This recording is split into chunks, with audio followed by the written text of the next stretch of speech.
Séquence 1, prise 1, on va parler de la FS5. C'est parti.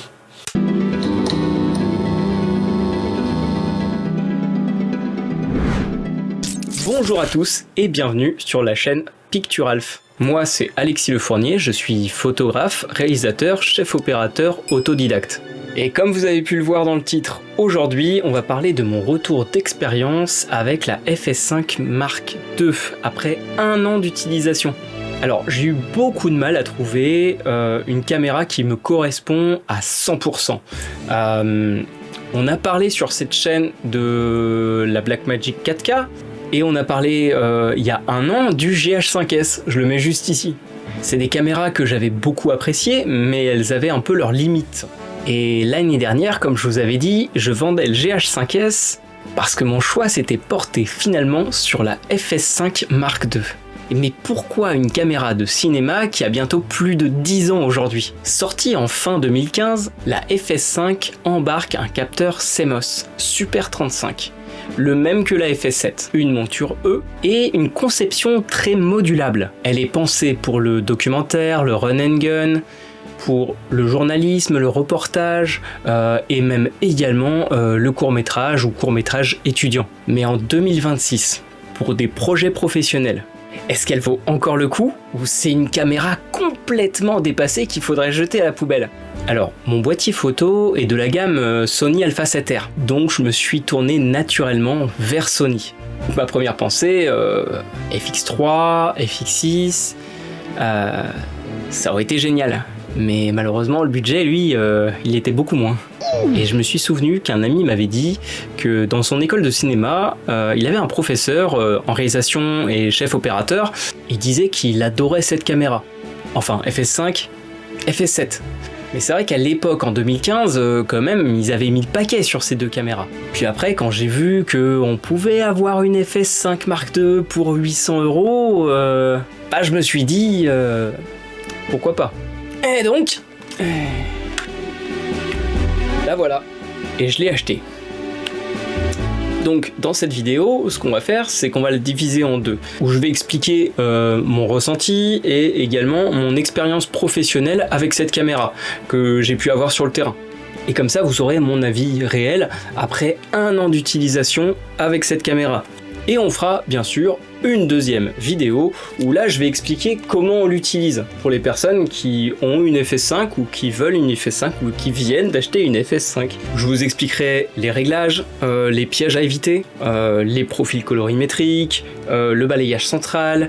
Et voilà, je vous expliquerai un peu tout sur cette caméra dans une autre vidéo. Parce que c'est sûr, au premier abord, c'est une caméra qui peut faire peur. Mais avec des bons repères, on s'en sort très bien, je vous assure. Alors, on va commencer par les points forts de cette caméra. Déjà, première surprise, le poids.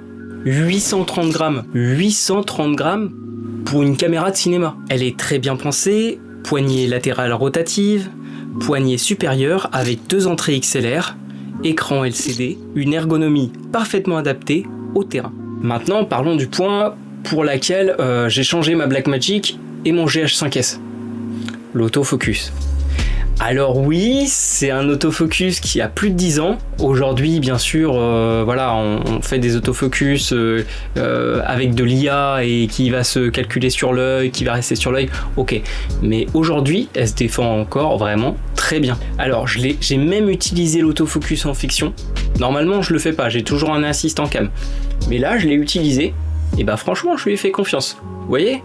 Pour vous dire, on peut retrouver également sur la caméra 2 slots SD. Une fonction qui pourrait être également très intéressante pour certains, c'est le balayage central. J'expliquerai comment l'activer dans la prochaine vidéo, mais concrètement, ça multiplie par 2 ta focale. Par exemple, vous mettez un 50 mm, et ça fera un 100 mm. C'est ultra pratique en reportage. Et il y a également une chose très pratique sur cette caméra, qu'on peut retrouver également sur la FX6 bien évidemment, ce sont les filtres ND intégrés. C'est un vrai bonheur. Je l'ai utilisé également sur le documentaire Terra Inis que vous pouvez aller voir juste là-haut. À Madère, il y a beaucoup de soleil. Et avoir des filtres ND intégrés, c'est vraiment pratique. Et ça peut aller jusqu'à ND 128. Donc c'est bien. Et maintenant, parlons des batteries. Ce sont des PPU. Alors personnellement, j'ai une BPU 30 et une BPU 60. Plus le chiffre est grand, plus la batterie a une grande capacité. Assez logique.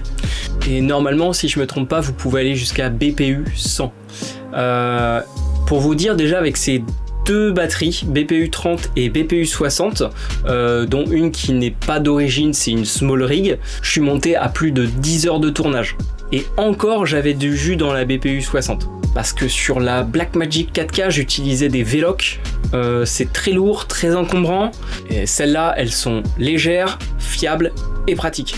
Au niveau de l'audio et de la connectique, la qualité audio est excellente. On a 2 entrées XLR jusqu'à 24 bits à 48 kHz.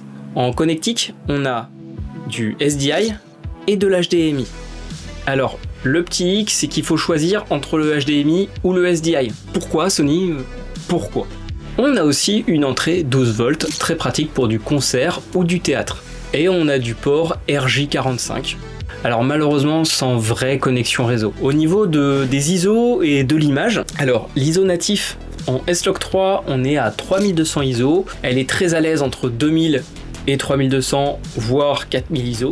À partir de 6400 ISO, on commence à avoir du grain et ça commence à être un peu compliqué. Son capteur de 11,6 millions de pixels offre un très bon ratio pixel capteur. Elle a 14 stops de dynamique, ce qui facilite énormément l'étalonnage en post-production. Maintenant, parlons sérieux, parlons codec. Alors, il y a du bon et du frustrant.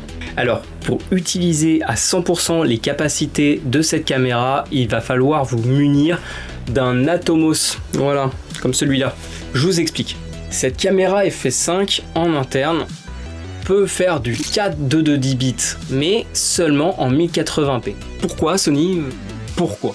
Pour de la 4K, on sera sur du 4.208 bits, avec des débits jusqu'à 100 mégabits seconde. À l'époque, de 4.208 bits, c'était pas déconnant, ça allait. Maintenant, aujourd'hui, c'est un peu compliqué. C'est pas terrible. Et puis 100 mégabits seconde, c'est pas ridicule, mais c'est pas énorme non plus. Bon, après, je vous rappelle qu'elle a 10 ans quand même, hein. Elle a plus de 10 ans même. À l'époque, très peu de caméras faisaient du 4.2 de 10 bits en interne, en 4K. Même le GH4 qui sont sortis à peu près en même temps, ne faisait pas de la 4.2 de 10 bits en interne. Même en 1080, si je me trompe pas. Donc, bon, voilà, c'était une caméra de l'époque. Et restons maintenant sur ce que propose en interne la caméra. En Full HD, on peut monter jusqu'à 240 images par seconde avec un autofocus actif. À l'époque, c'était juste fou. Alors, en 4K, vous pouvez faire du 120 fps, mais seulement 4 secondes. Et pourquoi, Sony ? Vraiment, pourquoi ? Pour des ralentis sans limite, il faudra descendre et être en 2K. Mais maintenant, quand on a un Atomos, là, les choses, elles changent. Elles changent vraiment.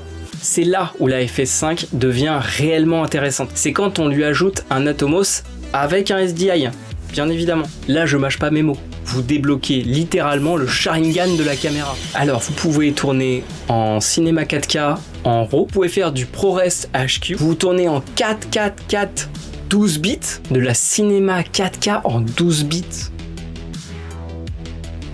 Vous pouvez faire de la 10 bits également si vous voulez.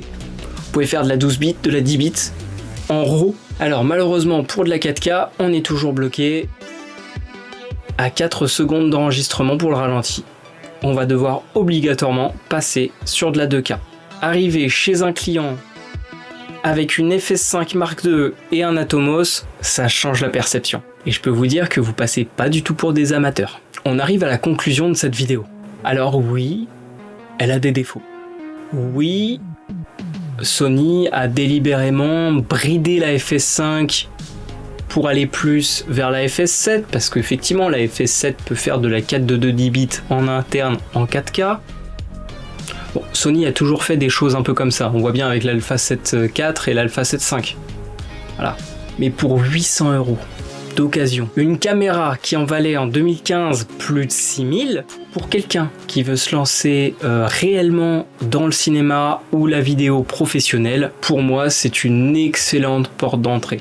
Personnellement, j'ai trouvé ma caméra. Je compte pas la changer d'ici là et je pense pas la vendre. En tout cas, pas tout de suite. Peut-être que dans le futur, je vais partir sur une FX3. Mais la FS5 Mark II restera clairement mon boîtier secondaire. Il faut savoir, en septembre, j'ai tourné avec un confrère pour une pub qui est sur France 3 Bretagne. Et lui tournait en C70. Et bizarrement, il était vraiment surpris des capacités de la FS5 avec la Tomos. Alors lui, de son côté, il a trouvé la FS5 Mark II assez étonnante par rapport à son codec avec la Tomos. Et puis également une simplicité au niveau de l'étalonnage. Alors bien sûr, la Canon C70 est bien plus récente, elle peut aller jusqu'à du 16 bits RAW, bien évidemment. Mais déjà 12 bits en RAW, pour une caméra qui a plus de 10 ans, c'est vrai qu'il était assez étonné. Donc voilà, cette vidéo touche à sa fin. Alors j'espère qu'elle vous aura aidé dans votre choix de réflexion de caméra. Donc une prochaine vidéo arrive rapidement. Je vous expliquerai en détail comment utiliser la FS5, tous les boutons, les réglages et les erreurs à ne pas faire. Alors dites-moi en commentaire si cette vidéo vous a aidé à trouver votre caméra et peut-être à acquérir votre nouvelle FS5 Mark II. Et sur ce, je vous laisse. Je vous souhaite une très bonne journée ou une très bonne soirée. Éclatez-vous en photo et en vidéo. Et on se dit à très bientôt. Allez, ciao. Ah, et aussi, oubliez pas de vous abonner, ça fait toujours plaisir.